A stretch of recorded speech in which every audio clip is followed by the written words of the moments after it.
So, malinaw ang goal natin ngayon pagkatapos ng webinar natin, ng lesson, ay ma-double natin yung sales natin faster. Ayan. Bakit sinasabing faster? Kasi sa lahat ng paraan ng isang bagay napapalalunan kapag mabilis mo siya nagawa. Katulad sa boxing, ang boxing napapalalunan through speed. Yung swimming, yung race, napapanalunan through speed eh. Kaya ganun din naman sa business and in life. Kailangan magawa niyo yung isang bagay na mabilis. Example, si person A saka si person B, pareho sila ngayon may 500 pesos. Ang tanong ko sa inyo, sino ngayon ang mas mayaman sa kanila? Si person A, mayroong 500 pesos. Si person B, mayroong 500 pesos. Sa ngayon, sino ang mas mayaman sa kanila? Patay nga. Sino mas mayaman? Si A or si B? Sa ngayon. Si B daw? Si B. Pareha sila may 500 ha? Parehas na 500. Sino mas mayaman? Si A. Yan, sabi ni Mary Joy. Depende, sabi ni Same po. Tama. Yan.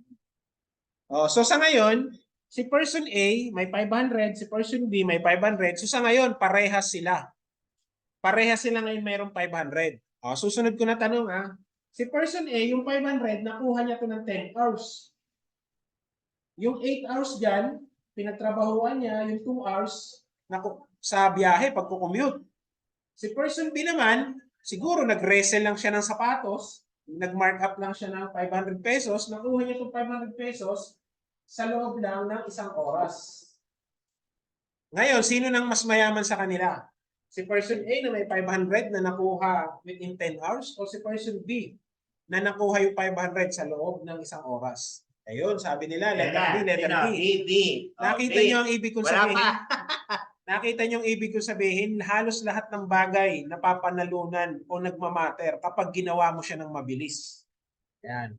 Dahan-dahanin ko halos lahat ng bagay nagmamatter o nagme-make sense kapag nagawa nyo siya ng mabilis. So ang goal natin, i-double yung sales nyo faster. Kasi anong silbi na ma-double mo nga yung sales mo sa loob naman ng isang taon. Aabutan ka na ng mga bills mo, saka ka pala ngayong kikita.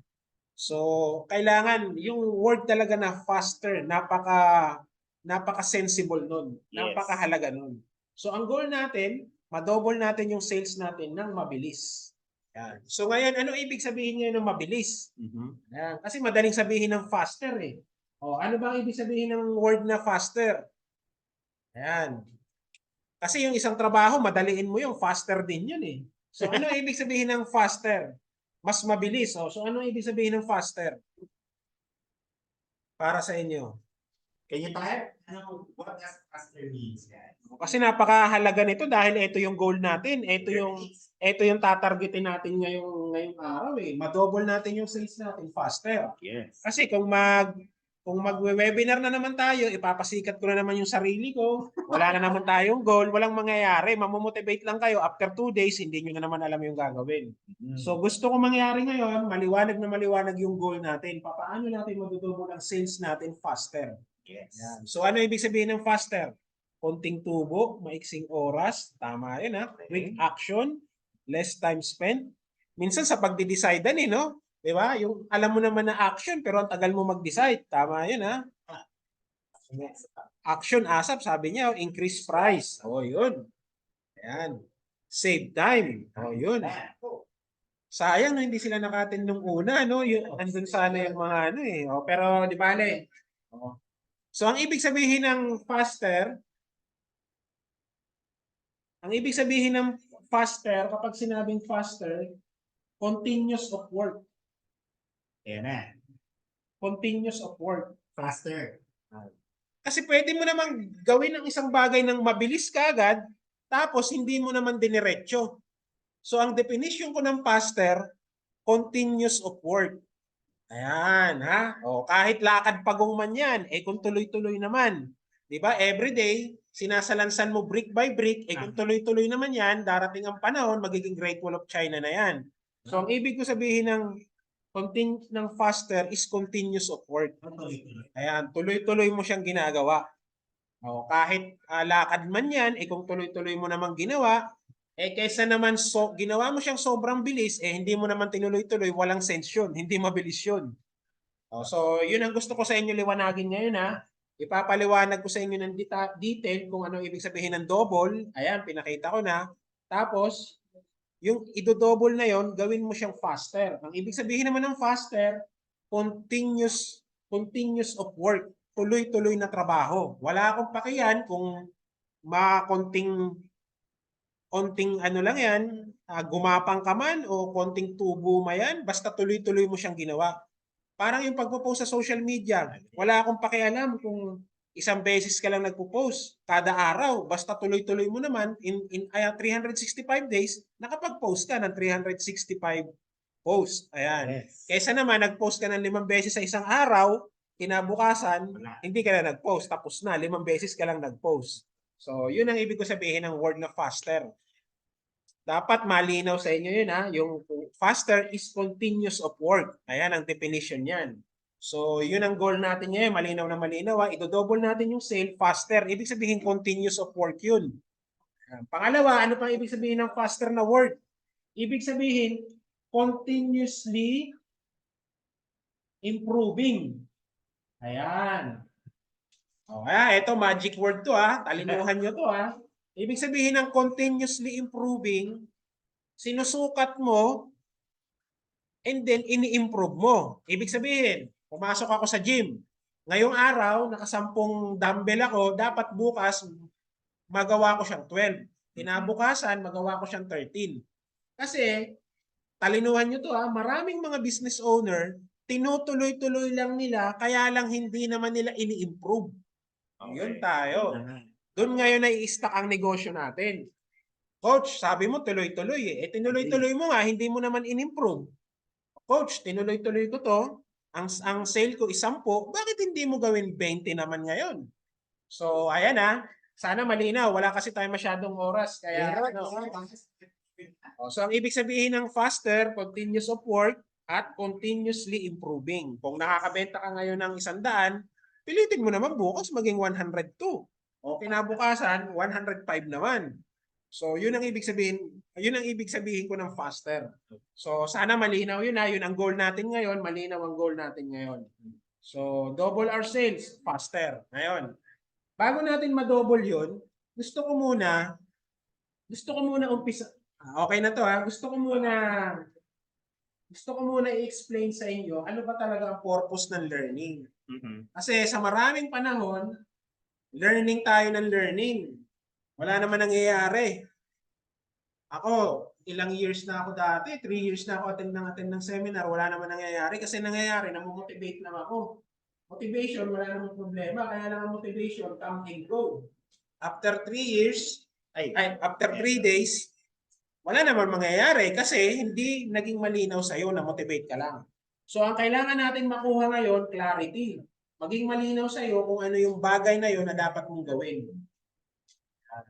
So, pag malinaw sa'yo yun, magagawa mo yun. At kapag nagawa mo, doon ka magkakaroon ng result. So, ano ba ang purpose ng learning? Bakit ba tayo nag-aaral-aral? Bakit ba tayo nag-invest ng oras dito? Pwede naman hindi na lang. Diba? So, ang purpose ng learning, andyan pa ba kayo?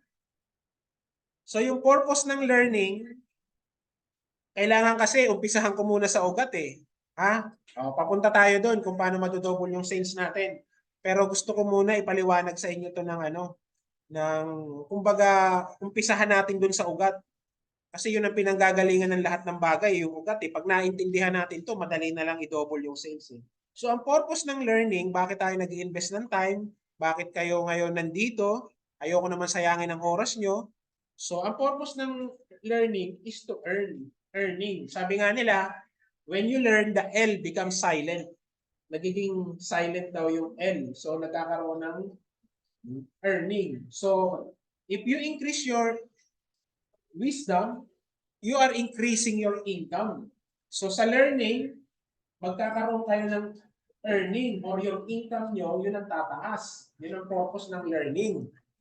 So, kailangan maging malinaw sa inyo na yung learning, ang purpose niya is earning. Kaya lang, karamihan ng tao, hindi nila alam kung paano matuto. Yan. Ang ginagawa ng maraming tao, inuuna nila yung heavy. Heavy. Oo. Okay. Heavy. Ang ibig sabihin, syempre tayo, negosyante, gusto nating kumita, magpo-post tayo sa Facebook, magbebenta tayo. Yan. Kaya pag pinasok ko yung karamihan ng ng mga business owner, puro benta eh. Wala namang problema magbenta. Ang problema, nasa posisyon ka na, na nangunguha ka.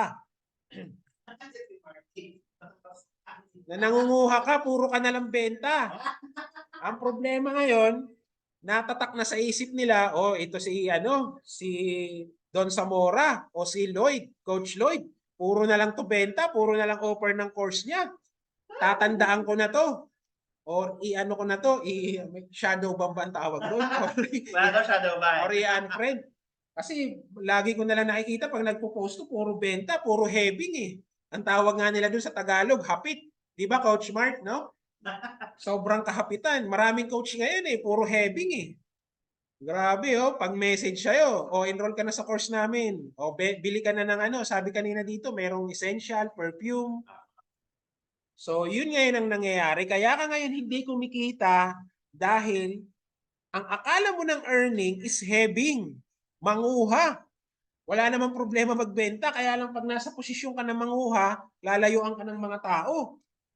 So, mali yung heaving. Ayan. Pangalawa, ang ginagawa ng iba to learn, para kumita, ginagawa nila by doing. Wala silang ginawa, gigising ng alas 5 ng umaga, pupunta ng Divisoria. Pagdating ng Divisoria, oy, magandang hapon sa iyo, Broker Beyonce. Ako, nakakita na naman ng maganda. Ginaganahan ako pag nakakita ng maganda eh. Parang na-distract tuloy ako. Sige yung earning, karamihan ng ginagawa nila doing. Kaya pansin mo, may mga coach na ang sisipag naman mag-post. Ang sisipag naman mag-YouTube. Halos every other day nag-YouTube sila kasi ang paniniwala nila para kumita sila by doing. Meron naman mga nagbibenta, puro lang sila ngayon doing. Gigising ng alas 5 ng umaga, kukuha sa Divisoria ng mga winning product na sinasabi nila. Yes. Wala na silang ginawa 3 taon na, 5 taon na, kundi doing ng doing. Hanggang sa nagising sila ng isang araw, nakakapagod pala coach, mag-ecom.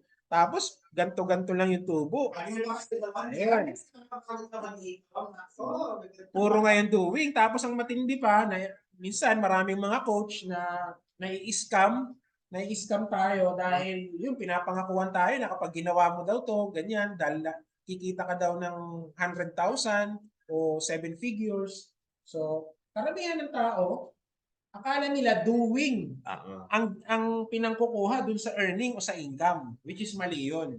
Kasi kung tama yun, yung mga construction worker, masisipag naman yun. Wala namang problema maging construction worker, kaya lang doing talagang pinangkukuha nila. Yes. Ang nakakalungkot pa, sila na nga yung isipin mo, security guard lang, hindi naman natin sa minamata yung security guard. Isipin mo, 16 hours ka nakatayo. Tapos babayaran ka lang, nasabihin na natin 1,000. Grabe yun ha. So kung doing lang pala ang basihan para makuha mo yung earning na gusto mo, dapat mag-security guard na lang tayo. Kasi yun, doing yun, 16 hours. Pero hindi naman natin sila minamata, pero bakit sila ngayon yung nasa mga laylayan ng pamumuhay, di ba? So hindi talaga doing ang pinangkukuha dun sa earning na gusto natin. Okay. So ang pinangkukuha sa earning is yung being. Ayan. Being. Check. Oo. Napansin nyo ba yung mga nandito? Napansin nyo merong mga tao na parang walang kahirap-hirap sa kanila kumita ng pera. Ako si Mark D. Si Mark D ba yan? Coach Mark D. May napansin ba kayo sa mga tao na walang kahirap-hirap kumita ng pera? Tapos yun, pag kumakain sila sa mga mamahaling restaurant, tapos tinatapon-tapon lang nila, basic Tinatapon-tapon lang nila yung iPhone 15 samantalang tayo alagang-alaga yung iPhone 15, no? So may mga taong ganun, may mga taong talagang abundance. Kasi ang pinangkuhan nila dun sa earning, being. Ano ang ibig sabihin? Ang tanong ko sa inyo, Coach Mark D. Coach, Oh, hindi ka naman ngayon dentista. Paano yung pag pinagbunot kita ng ipin? Talagang mahirap yun. di naman sa Oo. Si Beyonce naman, hindi naman siya mangingisda. Sabi ko, Beyonce, manghuli ka nga ng isda para sa akin, mahirap yun. Bakit? Hindi naman siya mangingisda eh. Si ano naman, yung nagbebenta naman ng perfume, pag akyatin ko siya ng buko. So mahirap yun dahil hindi naman siya farmer. So, ang pinangkukuha dun sa earning, being. Yes. Kaya nga tayo tinatawag na human being. Kasi you must become that being. So ang pinangkukuha dun sa earning is yung becoming. Makakapagbunot ka lang ng ipin na effortless at babayaran ka ng mahal kapag naging dentista ka na. Makakahuli ka lang ng isda na walang ka-effort kapag naging fisherman ka na. So yun ang pinangkukuha dun sa earning na yun. You must become that person. Kaya nga, human being. You must become. Kaya wala ako ng to-do list eh. Yung kunyari, pagising ko, di ba may mga taong ganun, to-do list? Number 1, meditate. Number 2, sumagot ng email o inquiry. Wala akong ganun. Kasi yung ganun, doing yun. Wala akong to-do list. Meron ako to-be list. Sino? To-be list. Oo. Sino yung kailangan maging ako para makuha ko yung income na yun every day? Oo. Kailangan ba maging magaling ako na marketer? Magaling ako ng sa branding? Magaling ako sa sales? So, tao dapat. Para makuha mo yung income na yun, maging ikaw yung tao na yun. Yun. Di ba? O, tingnan nyo magme-make sense to Pag ikaw na yung tao na yun, effortless na sa'yo yung doing. At kapag naging effortless na sa'yo yung doing, yung having magiging madali yan eh. Kaya nga napansin nyo may mga dentista na, kunyari, brain surgeon, binabayaran sila ng mahal.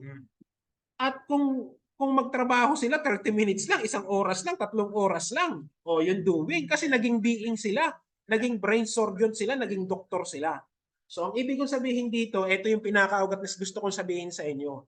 Umattend ka man ng maraming seminar ng tungkol sa FB ads, product creation, e-com, hanggat hindi ka na naman nagiging being, walang mangyayari sa'yo. Ang katunayan, ilang years ka na doing ng doing, having ng having, wala naman nangyayari. Sakit. So, Grabe. nakuha ko yung million ko sa clothing, saka sa perfume. Halos 1 taon lang, nag-blessing talaga, nag-overflow. Kasi naging being na ako. 10 years ako naging doing, naging having, manguha ng manguha, magbenta ng magbenta. Walang nangyayari kasi hindi pa naman ako nagiging being na yon. So, nung naging being na ako, in a span of 12 months or 1 taon, blessing, nag-overflow na sa akin yung blessing. Kasi, isipin nyo meron akong 3 brand, pero nandito ako sa inyo ngayon, naninilbihan ako. Nasa posisyon ako magbigay. Hindi ako nangunguha sa inyo. So, doon nag-overflow ngayon yung blessing. Ayan, kasi nasa posisyon ako ng pagbibigay. Pero kung nasa posisyon ako ng pangunguha, malamang hindi ako yumaman. So, ang pinangkukuha dun sa earning, sa desired income mo, unang-una, being. Sana balikan nyo to kung hindi nyo naiintindihan kasi napaka-importante nito. Hindi nyo naman ito maririnig sa mga pipitsugi na coach. Hindi nyo naman ito maririnig. Dito lang to sa coach na naniningil ng 1 milyon. Sana ma-protect nyo. Sana balikan nyo to sa recordings. So, ang pinangkukuha dun sa income, being. So, pag naging being ka na, madali na yung doing, yung having susunod yun. So, yun ang challenge ko sa inyo. Pag ito, pumalpak to, hindi na ako magpapakita sa internet. Pag naging ikaw yung being na yun, hindi mo nagawa yung doing na yun ng effortless at hindi mo nakuha yung having na yun. Pag hindi nagdoble yung sales mo, hindi na ako magpapakita sa internet. Pero, Kapag sigurado ako, itataya ko yung pangalan ko. Kapag naging ikaw na yon, yung tao na yon, naging ikaw na yung being na yon, Yes, yes. effortless mo na magagawa yung doing, yung having susunod lahat yan.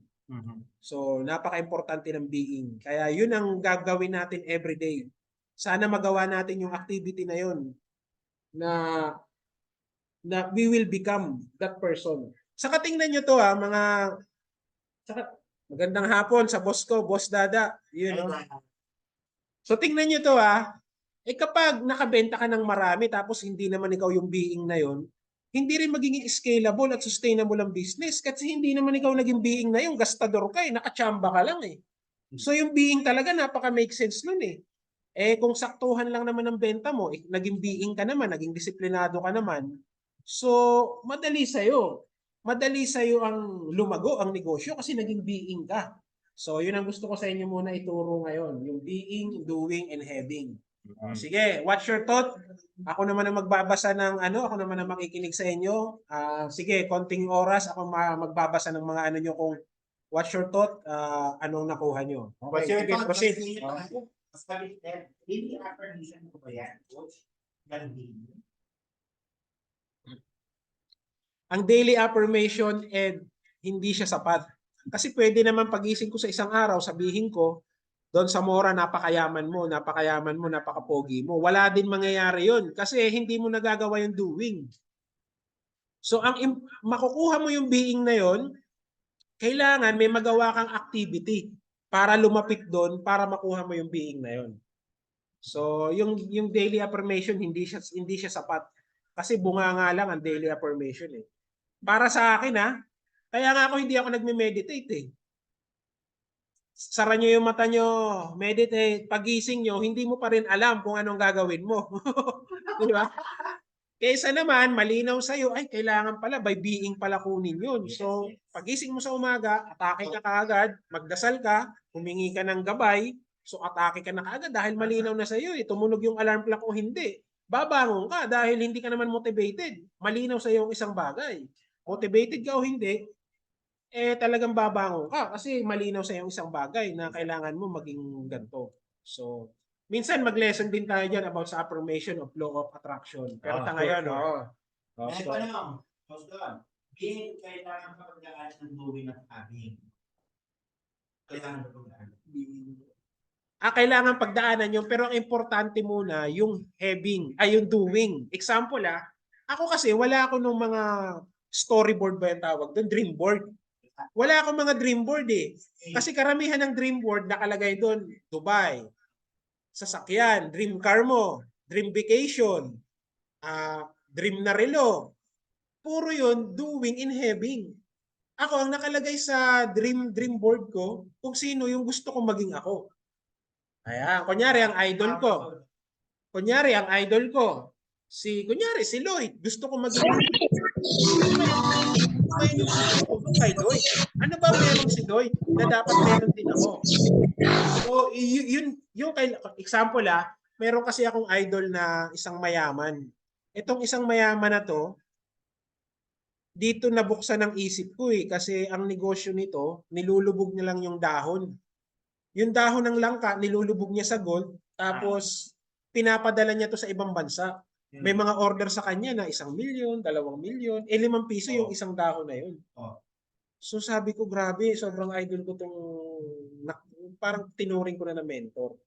So ang tanong ko sa sarili ko, ano ba ang meron siya na kailangan maging ako din para maging successful, maging kasing yaman niya? So ang una kong napansin sa kanya, eto being na to pinapaliwanag ko na yung being Unang-una, never siya nag-i-entertain ng negative thoughts. Kaya pag napansin nyo, wala naman kayong mababasang negative sa Facebook ko Never ako nag-entertain ng negative. Dahil kapos na kapos tayo sa oras, pag in-entertain mo yung negative, mauubos ang oras mo dun. So, yung pala ang isa para maging being ka. Huwag kang mag-entertain ng mga negative. So, everyday, yun ang kinukuha ko, yung being na yun. Dapat maging tao ako na hindi nag-entertain ng negative. Pangalawa, mahaba to pero dalawa lang muna ibibigay ko sa inyo. Itong mentor ko na to ng napakayaman, actually bilyonaryo siya Lagi siyang nagbibigay. Actually, ang paniniwala niya, magbigay ng magbigay eh. Kasi ako dati, talagang tayo, business owner tayo, manguha eh. Sabi pa nga natin, proud pa nga tayo na kapag may nabudol tayo eh. Kasi nasa posisyon tayo ng manguha eh. So, hindi talaga tayo yung mayaman kasi manguha tayo ng nangunguha. At ito, biblical naman to, di ba? Sabi ng master natin, it is better to give than to receive. Sa unang rinig, parang paano nangyari yung paano naging paano naging blessed yung nagbibigay kaysa tumatanggap? Di ba pag tumatanggap, yun ang mas blessed? Di ba? Sa una, hindi ko naintindihan yun. Pero kapag nasa posisyon ka ngayon ng pagbibigay, doon kaya yaman. So, yun ngayon ang ina-attain ko. Kaya nga naninilbihan ako sa inyo, hinugasan ko yung panyo. Nasa posisyon ako ngayon ng pagbibigay dahil naging being na ako. Naging giver na ako, hindi na ako ngayon taker. Yun ang ibig kong sabihin. So, yun ang ibig kong sabihin ng pagiging About being. them, they are business owners. They have their own product. How can you apply being a human being? Oo, yun. So, kayo, business owner, kailangan meron tayong lesson paano talaga tayo magiging being na yun. Oo. Sino ba dapat ang maging ikaw? So, pag-aaralan natin yan sa mga susunod na panahon. Sino ba dapat? Pero ang gusto ko lang sa inyo dito ipunto, yung purpose ng learning. Kasi mamaya, daldalan lang tayo ng daldalan, wala naman pala kayo napapala. Katulad ng mga nakaraang webinar na inattenda natin, wala naman pala tayo napapala. Dahil hindi natin alam ang purpose ng learning. Ang purpose pala ng learning is to earn.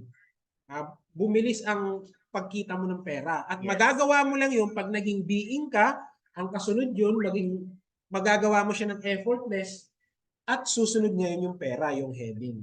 Kung paano yan eksakto sa mga susunod na panahon, tatalakayin natin yan. Sa ngayon, binigyan ko lang kayo ng overview kung anong purpose ng learning.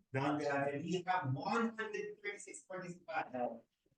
Ayan, sige, magbabasa muna ako saglit ng mga comment. Pala.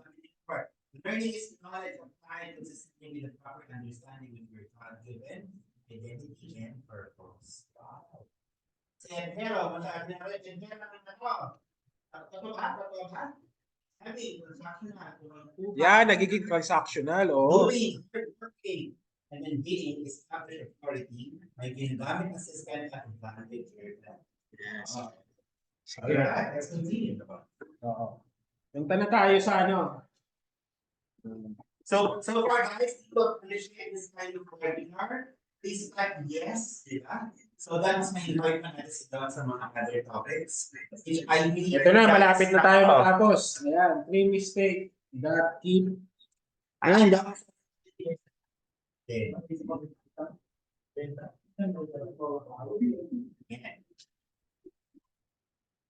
three mistake that keep. Ayan, patapos na tayo Okay. Huwag kayong kukurap dito kasi mahiwaga itong sasabihin ko sa inyo. Hindi nyo usually, hindi ko pinamimigay ito kasi nakuha ko to ng mahal. Pero sa ngayon, nasa mood ako magbigay ngayon dahil kay Coach Lloyd. At gusto ko rin kayo mapagsilbihan. Woohoo! Kaya pay attention talinuhan nyo to 3 mistakes that keep your business stuck and no direction. Kaya kailangan kasi malaman natin yung ugat. Bakit na-stuck ngayon ang business mo sa ganyang benta? O bakit ngayon hindi lumalago ang negosyo mo? Ayan. Dalamin nga muna natin. Happy na ba kayo sa sales na meron kayo ngayon? Kaya kahit yes is yes, and no is no pa. Kaya kung natin, marami pag-ibig yung happy, sa no, ito natin guys, like na. If you guys are happy with your sales, like yes, and no is no pa. Sige na. Thank you, Coach Sean. Makina yata yung voice ko. Coach, pwede kita militan. Anyway, sige, let's continue. Malabo. Okay. Ako ba, malinaw ba ako? Si Don. Okay, 3 mistake Una mo ng mistake. Wrong price. Price. Chubby. Grabe naman sa Chubby. Ang paniniwala natin, OPEX, puhunan. Puhunan. Operating expenses and cost of goods sold. Cost of goods sold saka operating expenses, yan yung puhunan. Nakakarga doon sa price. Yan. Pangalawa, profit. Ayan lang ang alam natin sa price.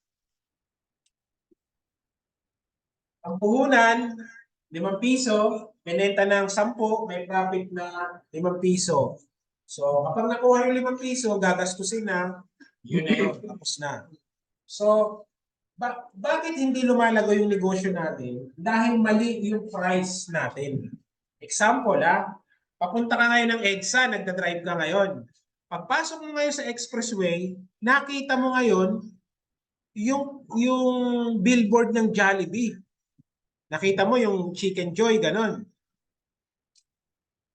Pagpasok mo ngayon, nakita mo siya, dahil nakita mo yung billboard na yon, kumanang ka ngayon sa Jollibee. Ibig sabihin, binili kayo ngayon ni Jollibee. So paano nangyari yun na binili ka ni Jollibee? Nung nakita mo yung Chicken Joy na billboard na yon, binili ka ni Jollibee. Binibili ka ni Jollibee. So, kaya namamali yung price natin kasi wala tayo yung tinatawag na CAC, Customer Acquisition Cost. Wala kang pambili ng customer. Ulitin ko Kaya hindi lumalago ang negosyo natin dahil mali yung price natin. Dahil ang nasa price natin, puhunan lang, operating expenses ko, cost of goods sold, at profit lang. Wala kang pambili ng customer o yung tinatawag na customer acquisition cost. Yes. Ayan. So dapat dun sa kung ang customer ibinibili, dapat meron kang pambili ng customer. At dapat yung pambili ng customer na yun, nakakarga yun sa price. So ibig sabihin, yung battle na to, 5 piso ang puhunan, 4 ang profit mo, piso ngayon yung pambili dun sa price, ay sa customer. Every time na may bumibili ng battle na to, napupunta siya sa 3 kategorya. Yung puhunan, yung profit, yung CAC. So, meron ka ngayong capacity na bumili ka ngayon ng customer. O ang tanong, paano ba bumili ng customer? Example dyan is FB ads. Meron kang budget ngayon para makita ka ng tao through FB ads. Yes. Meron ka ngayong budget na pangbigay mo dun sa mga influencer. In that way, binibili mo ngayon yung customer mo. Kasi tatandaan nyo to, ilan ba tayo? 100, ilan ba tayo? Tatandaan nyo to 137. Walang kwenta yung negosyo mo kung walang capacity na bumili ng customer. Kung wala kang pambili ng customer, huwag ka nang magnegosyo. Nagpapagod ka lang. So yung pambili ng customer yung kinakarga yun doon sa price. Para ang ibig sabihin, yung every time na may bumibili ng product mo, may nagbabayad sa pambili mo ng customer, which is yung customer acquisition cost. Okay, sige, break muna. I-type nyo, what's your thought? Dadahan-dahanin ko kasi importante ito Kumbaga, sa pinukad parang natin na tawag ng cost per purchase. Oo. Hindi sinasama yan. Usually, ito lang yung kukunin ng profit. Yan. Ngayon, nahihirapan ka magbenta kasi wala kang pambili ng customer. Hindi ako naririnig. Ba't ganon? Ed, yung CAC na tinatawag, yun yung tinatawag na customer acquisition cost.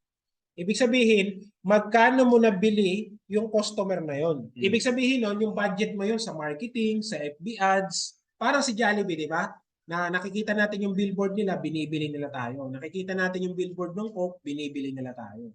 So dapat sa price natin, ang tamang pag-price, maliban sa puhunan at profit, nakakarga din doon yung customer acquisition cost o yung pambili ng customer through FB ads and influencer na gagastusin natin sa influencer.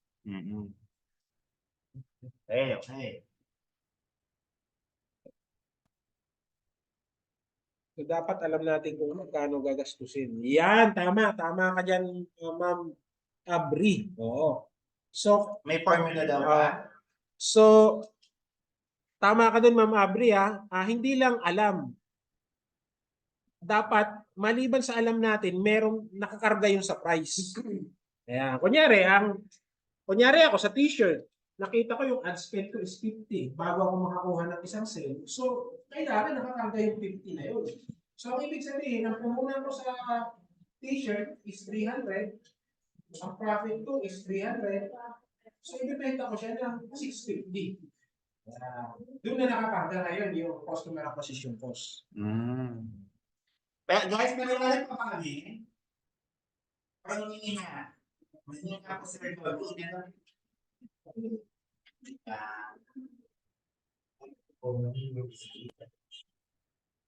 Ito pa.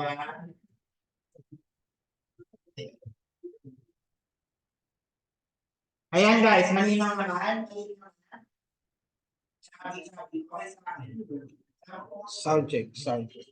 Okay. Malinaw naman, malinaw ako. Type 1 nga kung malinaw. Ayun. Parang may Ayun. iwaga. May iwaga. Ako malabo. Walang kukurap ha. Ito. May iwaga. Ito anong silbi ng pagkadami-dami mong inatinda na seminar? Pagdating naman sa price mo, mali. Talagang hindi lalago ang negosyo mo. Kasi itong price na to para tong banig. Pag naumpisahan mo to ng mali, matatapos kang mali. Di ba yung banig, inaano yon? So pag naumpisahan mo ng mali, matatapos kang mali. Kaya napaka-importante nito. Ayan. Dito nakasalalay lahat. Pag namali ka ng price, mamamali lahat ng negosyo mo. Kasi unang-una, wala kang pambili ng customer eh. Ayan Ano pa meron dapat sa price? Sa price, merong profit. Ano ba ibig sabihin ng profit? Ang alam lang kasi natin ng profit, ang ano lang eh. Ang profit kasi, kunyari ako dati nung hindi pa ako, broke pa ako dati, pag nagkaka-profit ako, nang bababae lang ako. Nagbe-beer house lang ako. Kasi profit eh. Parang sinasabi ko pa sa sarili ko, wow, deserve ko to. Diba, Coach Mark? Dati, no, nung broke pa tayo, pag kumita, pasarap ng buhay, inuang, food trip, babae, profit eh. Deserve naman natin eh. So, yun ang mali. Hindi natin naiintindihan kung ano yung profit para saan ba yun. So, may tatlong ibig sabihin yung profit. Kailangan kasi mahimay-himay natin to eh. So, ang unang, yung profit na yan, kunyari, ulitin ko yung mineral water, ang puhunan niya is 5 piso. So, yung profit niya, 5 piso din. Tapos, 2 sa pambili ng customer. So, magiging 12 ko na dapat siya ibibenta. Ngayon, dito sa profit, 5 piso. 3 ang papupuntahan nito. Unang-una, business emergency funds. Yan.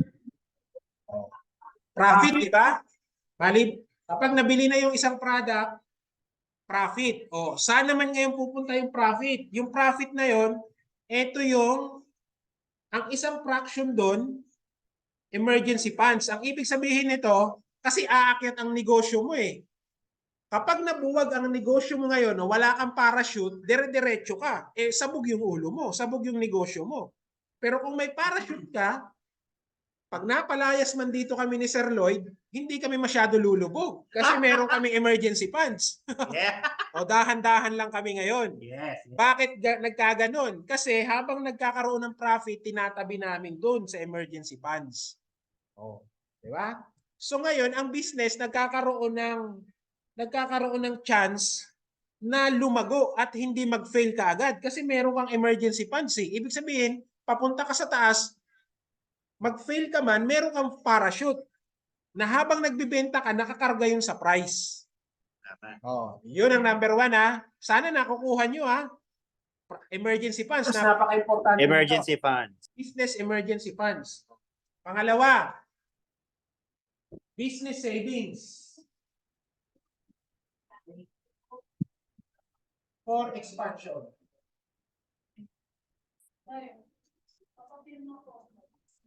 Kailangan doon sa profit, nakakarga din doon yung business savings for expansion. Kasi ang problema, pag hindi nakakarga doon yung savings for expansion, mamaya may nag-offer sa'yo ng isang pwesto. Katulad nito, isang pwesto ni Sir Lloyd. Ikaw naman ngayon, ang gumana sa'yo, emosyon. Sabi mo ngayon, oh wow, opportunity na siguro to. Kahit wala ka naman savings for expansion. Kinagat mo ngayon tong pwesto na to. Pagkamahal-mahal ng upa nito, 40,000 a month to. Dahil ikaw, you are operating through emotion, wala ka naman talagang business savings. Ayan, katulad ni Broker Beyonce na pagkwentuhan namin. Madamay pa. Di ba? Kunyari, si Broker Beyonce, inoferan siya ng magandang pwesto para sa gym niya. Ang problema, wala siyang business savings. Ngayon, ang akala niya, naligaw siya. Sabi niya, wow, siguro, eto na yung pagkakataon. Binibigay na sa akin. Ngayon, nag-assume ka ngayon. Kinuha mo ngayon yung pwesto na yun. Wala kang business savings. The next month, susunod naman, yari ka. Dahil wala ka naman talagang pondo, hindi mo naman talaga kayang upahan yung pwesto na yun. Yeah.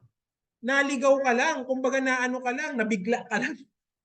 So, ang ibig sabihin dito, mga idol, yung profit na yon, maliban sa meron kang emergency funds na hindi ka kaagad mag-fail, meron ka din business savings na pag dumating yung tiyempo na yon, na dumating yung opportunity na yon, makukuha mo kaagad at hindi ka mabibigla kasi may business savings ka for expansion. Tama.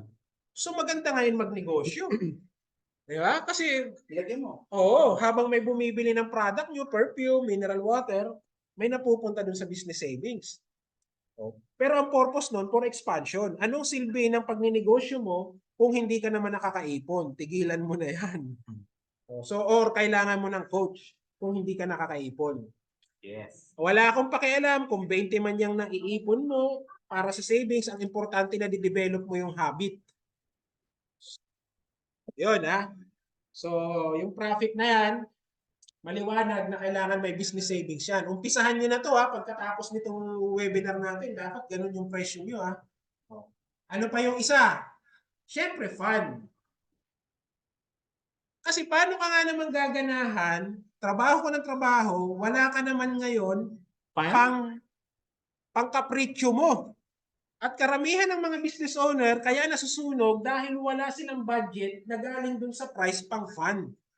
Ngayon, pag meron kang budget dun sa fund, gaganahan ka kasi motivated ka lalo. Sasabihin mo, wow, naka-100 ako ngayon. Naka-ano ako, may budget na 5K. Na pag itong 5K na to, lustayin mo man to isang araw, di ba Coach Mark D? Kahit lustayin natin to isang araw, budgeted na to, guilt-free ngayon. Guilt-free ngayon, kumain ng masarap, pumunta ng Boracay, di ba Coach Mark? Dahil itong 5K na to, ang nagbayad nito, yung customer mo through your pricing. Tama ba? Nakukuha nyo ba? So ngayon, napakasarap ngayon magnegosyo na every time kasi may bumibili sa'yo, meron kang allocated na budget para dun sa fund. Kasi anong silbi ng pagninegosyo mo, pinapatay mo lang yung sarili mo kung wala naman palang pang-fund. O, diba? So ngayon, ito nagiging malinaw na sa atin, nagiging maganda na nagiging maganda na magnegosyo. Dahil hindi masyado malulubog ang negosyo mo dahil may e-funds. Hindi naman ngayon mabibigla yung negosyo mo dahil merong business savings at meron naman ngayon pang-fund. So, itong pang-fund na to, budgeted mo to, sunugin mo man to, gastusin mo man to, isugal mo man to, ipambabae mo man to, guilt-free ka. Hindi maapektuhan yung negosyo mo dahil naka-allocated na to. So, ganyan magpresyo ng isang product. Kaya namamali tayo at hindi nag-i-scale ang negosyo natin dahil mali yung price natin. Grabe, price pa lang yan ha. Price Unang pa lang ano yan, pa lang ha? yan ha. At least naintindihan na natin. So ako naman ngayon na makikinig sa inyo. Ano masasabi niyo dito sa price? What's your thought? Ako magbabasa ng comment niyo. Sige, proceed ha. Si Abby, may tanong si Abby. Deserve mong sumaya. Sabi ni Tama, Sir Edner. Deserve mo talaga sumaya. Kasi ikaw ang nagninegosyo eh. Sabi ni Abby, ilang percentage po ang ina-allocate para sa business expansion? Ayan, mamaya tatalakayin ko yan pagbura ko nito. Maglalagay ako ng example. Sabi ni JC, kaso 5 pesos lang yung tubo. Tapos pag tinaasan, magreklamo kasi wala na benta. Oh, yan Mag-post eh. na ako lang ba? talagang mamamali ka dyan. Kasi if you live with price, you will die with price. Nabubuhay ka sa maling presyo, natural, mamamatay ka sa maling presyo. At kaya nga kita pinagsisilbihan ngayon para magising ka na sa katotohanan na tigilan mo na magpresyo ng mali. Kaya nga ako andito.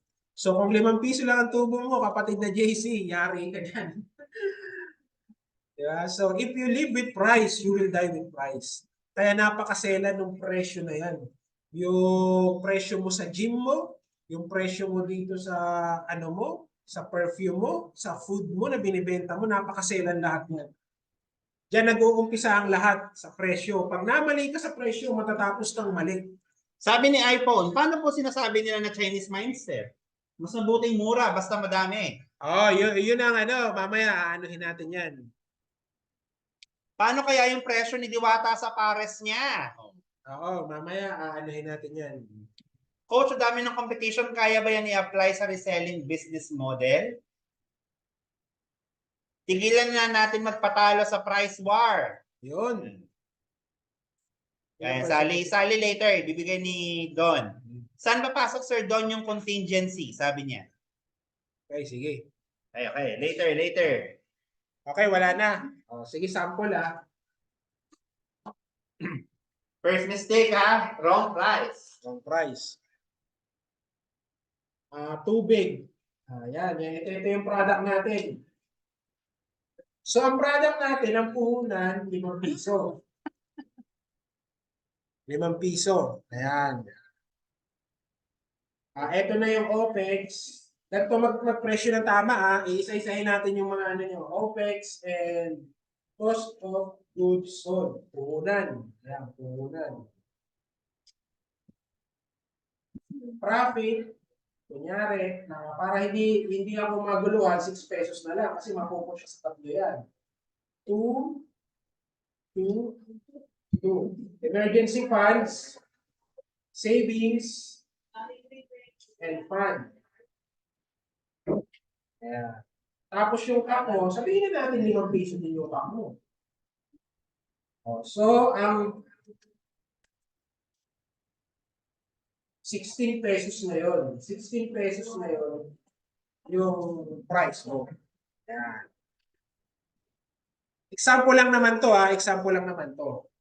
Yun. Ayan. Ayan, sana nakikita nyo justification. Coach Mark D, justification is the key. Diyos ko. Ayan. Kasi ang gusto ko sa ipaliwanag sa inyo dito,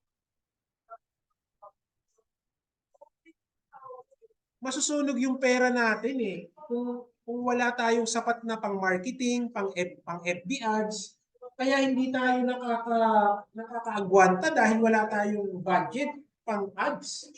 Di ba? Alam nyo ba ako, ang ads ko everyday sa clothing ko. Kasi ang pinakasagad ata, 5,000 So ako everyday, kasi multiple pages ang atake ko ngayon, sa isang page, siguro 4,000 a day. Sa isang page ko pa lang yun kasi yung doon sa mora ko na page, nasa 10 account ako May atake kasi ako na multiple account, tapos bawat isa nun, everyday may mga budget yun. So doon naman sa The Manila Crimes ko, multiple account, yung isang account ko doon, ang budget ko doon para magbenta ng t-shirt is 4,000 a day. Bakit nangyayari yun? Bakit hindi ako kinakabahan? Dahil meron ako talagang budget para dun sa CAC. Meron talaga akong pagbili ng customer na nakakarga na dun sa price. Para nga nagbabayad, customer din sa pagbili ng customer. Ayan. So, napakasarap ngayon magnegosyo. Ayan, okay na to. Sasagutin ko naman yung isang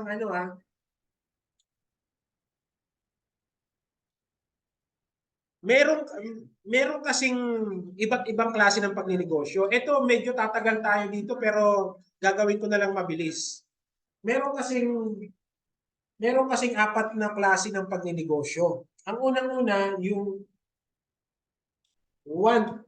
entrepreneur. Ano ibig sabihin mo ng entrepreneur? Ito yung mga negosyante na low volume plus low profit. Ayan, entrepreneur. Sila yung mga ibig sabihin, gusto lang nila maging entrepreneur. Low volume plus low profit. Ibig sabihin ng mga binibenta nito, kunyari ako, may e-com kasi ako eh. Meron akong pakinis ng mukha na nagkakahalaga ng nabibili ko siya ng 100 pesos. Tapos tinutubuhan ko siya ng 50 pesos. Dahil sabi nga nila may price war. So ganun na nangyayari. Nasa posisyon ako ngayon ng entrepreneur ako. Wannabe. Nagiging wannabe ako dahil ang equation ko low volume, low profit. Ayan o. Low, isipin mo magbibenta ka ng sangkatutak pero mababa pa rin ang kita mo. Ang tawag ko doon, entrepreneur.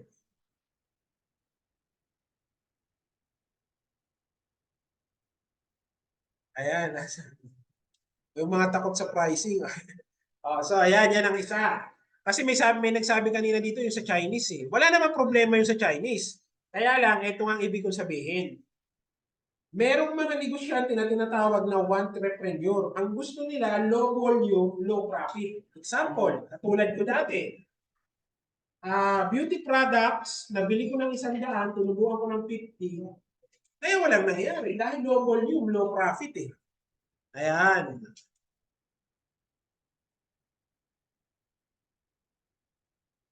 Mamaya, sasagutin kita dyan ha. Papakita ko lang muna, Ma'am Abby, kung ano. Yan, yung mga iba't ibang negosyante. Susunod naman yung Chinese-preneur. Chinese-preneur. Ito naman yung high volume, pero low profit. Actually, ito nga yung pinakaayaw ko eh. Sino nga ba yung kanina, yung nagano? Kapatid, feeling ko, napakatrabaho nito. High volume, low profit. Pwede ka naman yumaman dito, pero isipin mo nakabenta ka ng truck na sabon. Ang tubo mo lang doon, 2 piso, 5 piso, pawis-preneur. Make sense, make sense. Yan, sabi ni Sir Moises, pawis-preneur pala. So, ito yung pangalawang klase ng mga negosyante. Yung high volume, dinadaan nila sa dami, pero kahit mababa yung tubo. Wala namang problema nito, pero ayoko nito. Ayan, ayoko nito. So, ang isa namang klase ng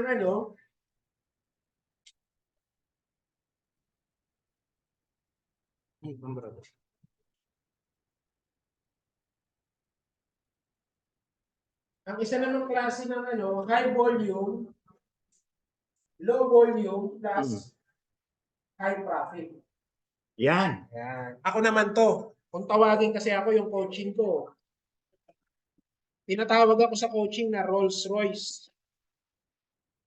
Rolls-Royce of e-learning. Ayan, e-learning. Low volume lang ako pero high profit. Sa isang buwan, kahit makaisa lang ako na coaching, pero high profit yun. Ayan. Parang yung mga digital course, meron namang, kunyari, 55,000 na digital course, wala naman tayong puhunan doon, di ba, Coach Marty? Pinapakita ko lang na merong low volume pero high profit. 55,000 pero wala masyadong puhunan, pero high profit yun. Meron naman ganung klase ng negosyo. Ayan, yung low volume plus high profit. Sa ngayon, ito yung coaching ko. Konting tao lang ang kinakausap ko, pero high profit yun. Ayan, gusto ko rin yan. Ito ang pinaka-paborito ko sa lahat. Yung high volume, high profit. Ito naman ngayon yung dito ako, yung property loan ko.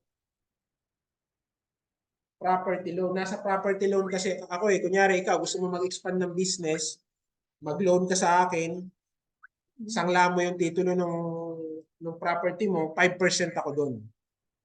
So, ito yung ibig ko sabihin. High volume, high profit. Kagabi, nakapag-close ako ng, actually, andito nga nakapag-close ako ng 4 na loan. Nakapag-close ako ng 4 na loan. Ayan, may 2M, may 15M, may 10M, may 700,000. So, ito yung paborito ko. High volume, high profit. O, sana mapunta rin kayo dito. Masarap ang buhay dito. High volume, high profit. Oo. O, di ba? So, yan ang iba't ibang klaseng entrepreneur. Hindi ko sinasabi na mali yung Chinese-preneur, Pawis-preneur. Walang problema dyan. Kahit Pawis-preneur, bakit hindi? Chinese yan si Moises eh. Di ba? Walang problema yan, Sir Moises. Walang problema dyan. Lahat yan marangal. Pero kung nag-iisip ka, kung tinatalinuhan mo, ikaw nang bahalang pumili. Di ba? Oh. Kasi tandaan nyo to mas masarap sumakay ng Lamborghini na 40 years old ka pa lang kaysa sumakay ka ng Lamborghini at nagka-Lamborghini ka 80 years old ka na. Hindi na masyado tumitigas yun kapag ganun. So, katulad ng sinabi ko kanina, napaka-importante ng speed. Kaya wag na wag kayong mamamali. Kaya nga andito ako para kasi nailigaw tayo sa minsan nailigaw tayo kaya andito ako para i-retract kayo, ibalik kayo dito sa Riles. Ayan. So, kailangan kasi malaman natin yung clarity. At kapag nalaman natin yung clarity na yon, magawa natin yung tama. Kasi tatlo kasi ang kailangan natin magawa eh. Yung tatlong T. Magawa natin ang tama. Ano ibig sabihin ng tama? Ibig sabihin may mali. Simple lang naman. So dapat magawa natin yung tama. Dahil may mali. Ang nakakalungkot doon, baka mali ang nailigaw tayo ng mga pastor, ng mga business coach. Yeah, so dapat bumalik tayo sa tama. Napaka-importante ng tama nito. At yung tama na yon, hindi yung kailangan ng maraming training. Hindi kailangan ng maraming learning, training. Ang kailangan malaman mo kung ano yung gumagana. Kung ano yung gumagana, yun ang tama. Works. Anything that works, tama yun. Gumagana. Ayan. So, pangalawa, kailangan natin malaman. Pag nalaman natin ang tama, kailangan natin magawa ng tuloy-tuloy. Katulad ng kanina, di ba? Faster, yun ang tuloy-tuloy. At hindi sapat na magawa natin siya ng tuloy-tuloy, kailangan maitodo natin. So, ayan. Yan ang ano natin. Malaman natin yung tama, maituloy-tuloy natin at maitodo natin. Ayan. So, yan na. Tapos na tayo. Sa susunod, tatalakayin natin papaano pa natin mapapa-double yung sales natin. At sa ngayon, gusto ko, maiksi lang naman to, pero gusto ko ma-emphasize sa inyo na yung tamang price, napaka-importante nun. At yung price na yon, kapag naumpisahan mo yun ng tama, matatapos kang tama. Pag naumpisahan mo ng mali, matatapos kang mali. Sana naintindihan nyo yun. At yun ang isang way para ma-double natin yung sales natin. Yung pa lang sa price, malaki ang possibility na ma-double natin yun kapag tama yung price natin. Kapag mali yung price mo, wala kang kakasahan. Kahit anong gawin mo, kahit ilang seminar pang matindan mo sa Facebook ads, sa e-com, basta mali yung price mo, mamamali ka talaga. Hindi mo mag-double yung sales mo nang mabilis. So, napaka-sagrado talaga ng price. At ngayon, yun ang nalaman natin. So, I hope na magkita-kita ulit tayo. Mistakes. Yun muna yung price mo. Yun muna yung price. Dahil kakapusin tayo ng ng oras. So, Sobrang interesting. yung price, napaka-importante ng price. Sa susunod na pagsisilbihan ko kayo, yung dalawa naman na mistake. Yan, napaka-importante din nun. Kung ano yung dalawang mistake na yun na pumipigil sa atin para ma-double natin yung sales natin, nagpumipigil sa atin na lumago ang negosyo natin, mag-grow yung negosyo natin. So yun lang. What's your thought? Ako naman ang makikinig sa inyo. Babasahin ko naman yung ano.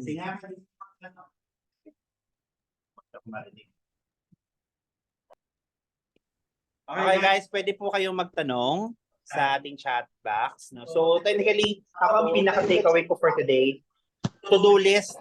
Kasi karamihan ng mga kilala ko, to-do list talaga eh. But now, I understand na it's gonna be to-be list. No? Kung ano ba yung gusto nating maging tayo.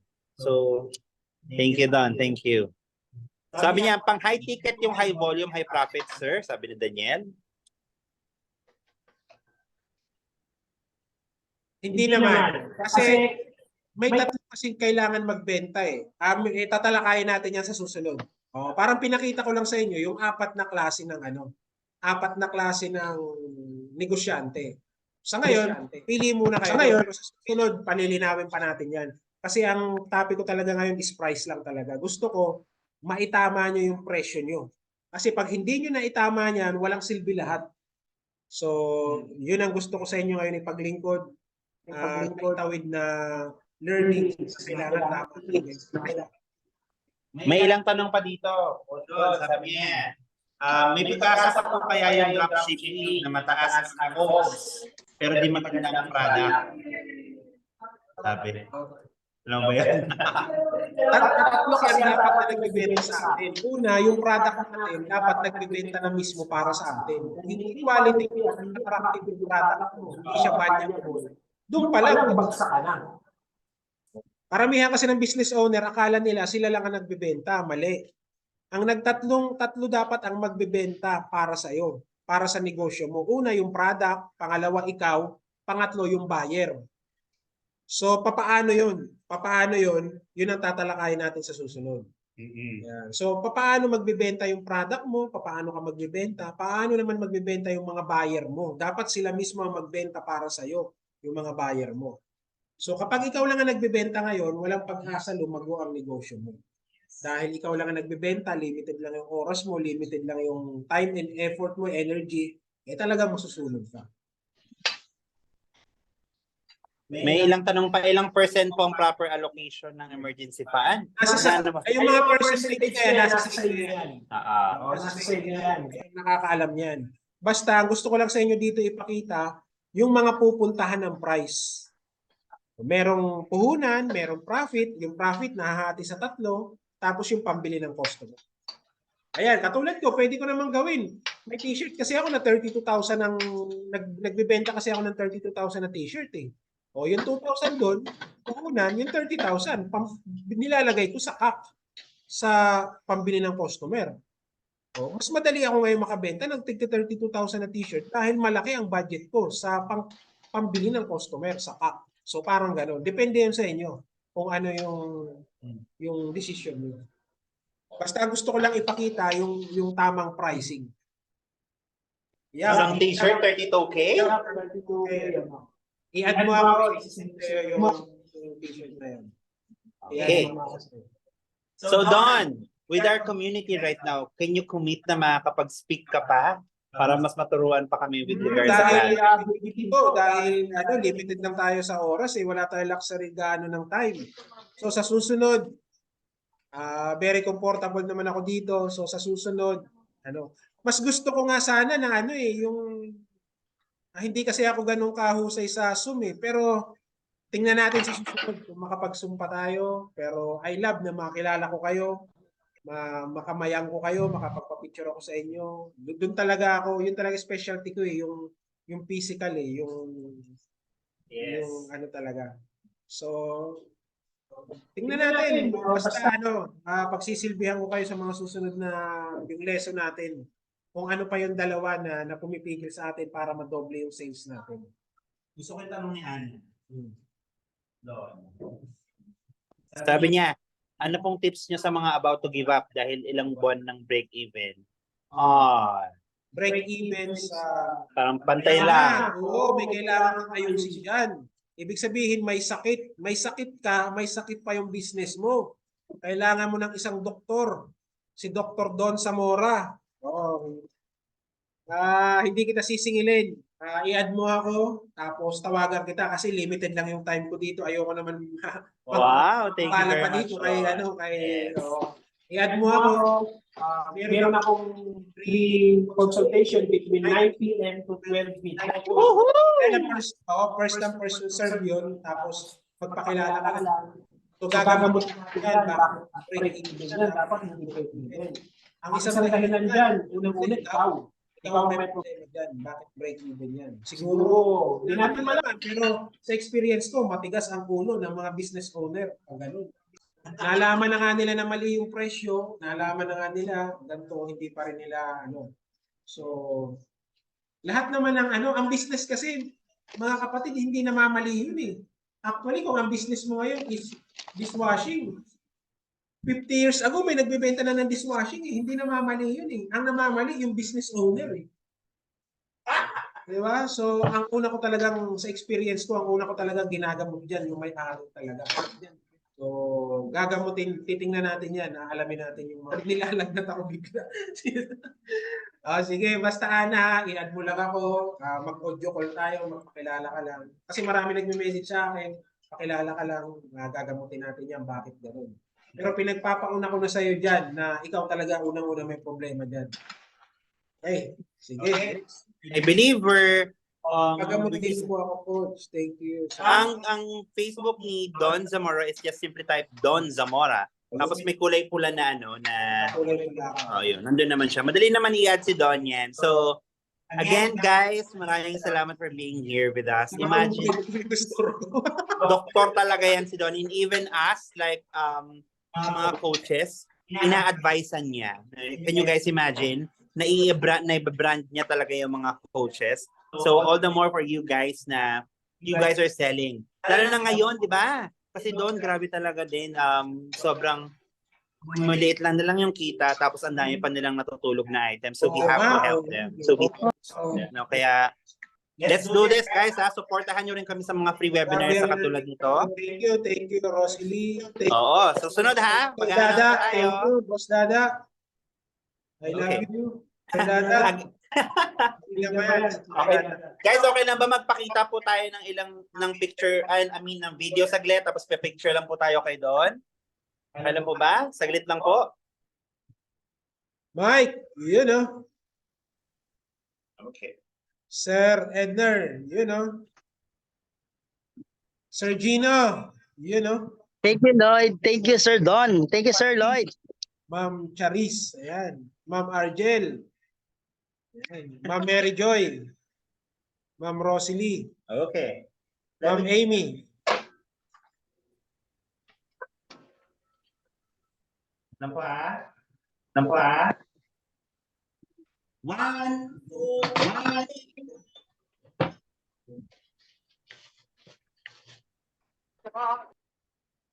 Okay, one more.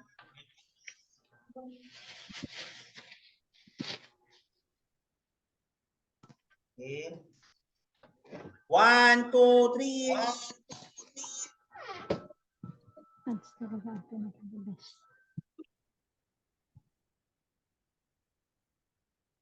Guys, again, thank you very much for your time.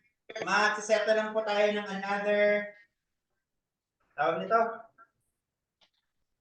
another set of webinar for Don Zamora. Nako, marami pang may share, kulang lang talaga yung oras. And si Don kasi, medyo mas adept siya sa face-to-face. Iba yung power. Kaya nga sabi ko sa inyo, may hiwaga ang boses ni Don. All the more kapag na-meet niyo pa yan sa personal. And saka ay naku, mga taong to, makapagbigay ng value sa natin. Sa akin mismo even though, di ba, nag-mentor na rin ako, malaking natutulong sa akin ni Don. Lalo na sa inyo pa. So again, we are CLD Digital. Palike po and follow ng page po namin. And I hope and pray na maging member din po kayo ng aming exclusive community.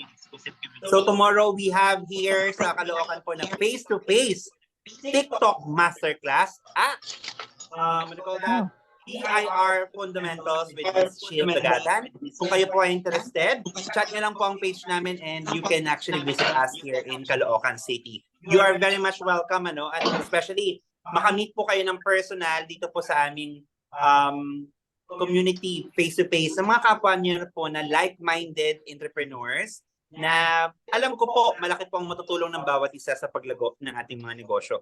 Kailangan natin yan, kailangan natin connect, magtanong, makibahagi, at mag-contribute so that mabless din po tayo ng nasa taas. Okay, muli, I'm Coach Lloyd and this is Don Zamora. We are CLD Digitals and maraming salamat. Mahal na mahal ko kayo lahat, guys.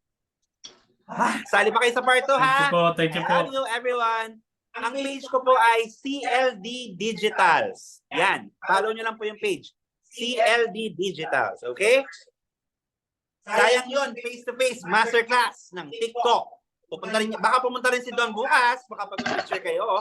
At the same time, BIR fundamentals ang pag-uusapan doon. So, ano to, medyo mabigat-bigat na topic. And yun. Mahal na mahal ko kayo everyone. See you. Bye-bye. Bye, Jules, Edner, everyone.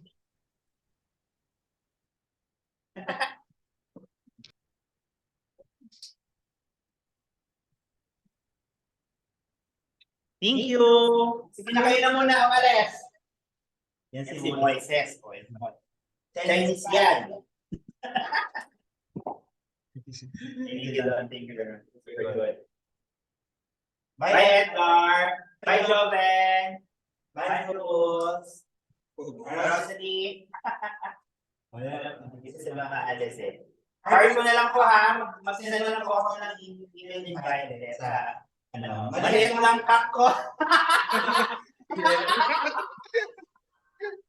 Oo nga, sige. Ilan natin yan. Marami kasing ways para ma-compute ninyo ang customer acquisition cost. Gawa na tayo ng mga topic about it. Ay, naku, Moses, napakapasaway mo talaga. Coach Lloyd. One coaching ni Don. Yes, 1 million. Pero of course, sa community natin, bigay depends doon ng discount mo. Kasi na lang siya. Coach. Clarity talaga sa business. Yung parang pag naiintindihan mo yung clarity na yun, that's where you will be able to, focus and to work on what you're doing. Okay, you. Coach. Oh. Sir, sorry, Yeah. mo lang. Sir, pupunta kasi po si bukas, si Ace. Saan po kayo sa monumento, sir? Isa na namin yung pero ang address po namin is 83B Concepcion. Martin Breeze. Sir, di ba pagbaba niya ng LRT, sir, sakay lang siya MCU? Yun ba yun? Yes. Tapos, sir, saan siya bababa? Tricycle doon. Tricycle? Saan ba ito, sir? Sa may school? Sa may school, sir?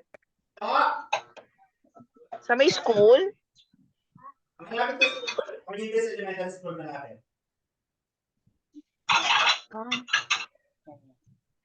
Sir, baka mawala daw si Ace. Papaturo na lang, sir, mamaya. Papaturo na lang daw po.